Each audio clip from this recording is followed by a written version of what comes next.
5 monuments plus coûteux et leur prestige.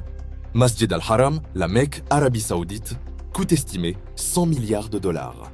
Prestige, c'est le lieu le plus sacré de l'islam. Il abrite la Kaaba et accueille des millions de pèlerins chaque année.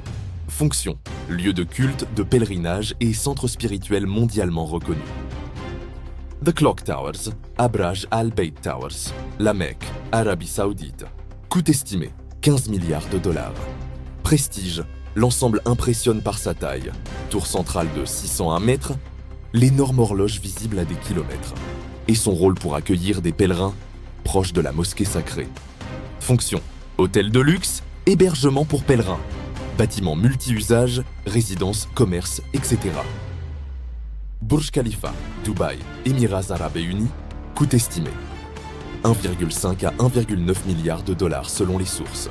Prestige, c'est actuellement le plus haut gratte-ciel du monde, symbole d'ingénierie, d'audace architecturale et de modernité. Fonction, usage mixte, logement, bureau, observation panoramique, symbolique touristique. Petronas Towers, Kuala Lumpur, Malaisie.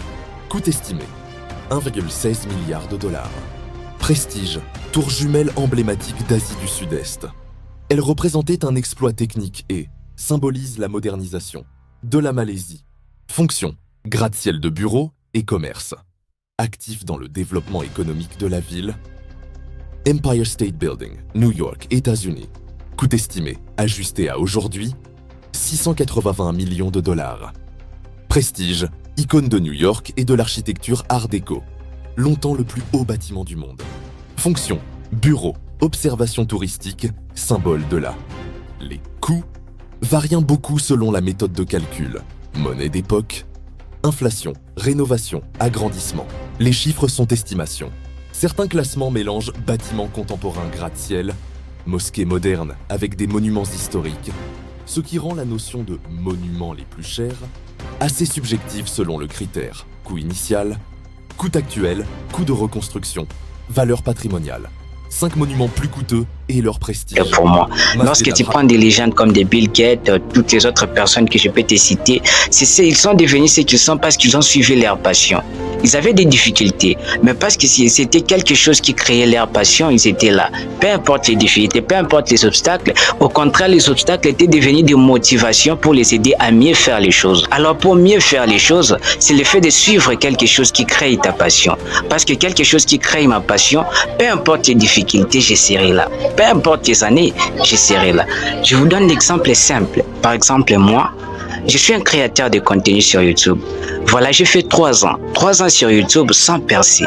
Alors, dans ça, je ne savais rien. J'étais parce que YouTube faisait ma passion. Alors, j'étais là. Peu importe les difficultés, les épreuves et les problèmes, j'étais là. Et j'attendais toujours. Et jusqu'à ce que je me suis décidé de payer une formation pour percer. Et voilà, lorsque j'ai payé une formation, c'était plus simple.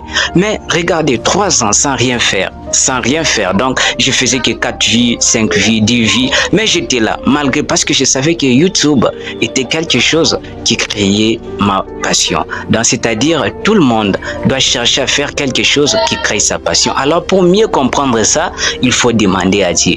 Il faut choisir ta voie intérieure. Ce qui te pousse toujours. Parce que la chose dont tu es appelé à faire, c'est une chose à que lorsque tu t'es mis à le faire, tu le fais très bien sans manifester les moindres efforts. Alors, si le monde était à refaire, j'allais demander à Dieu de quoi je suis doué à faire. Et lorsque je sais réellement de quoi je suis doué à faire, facilement les choses deviendront simples pour moi.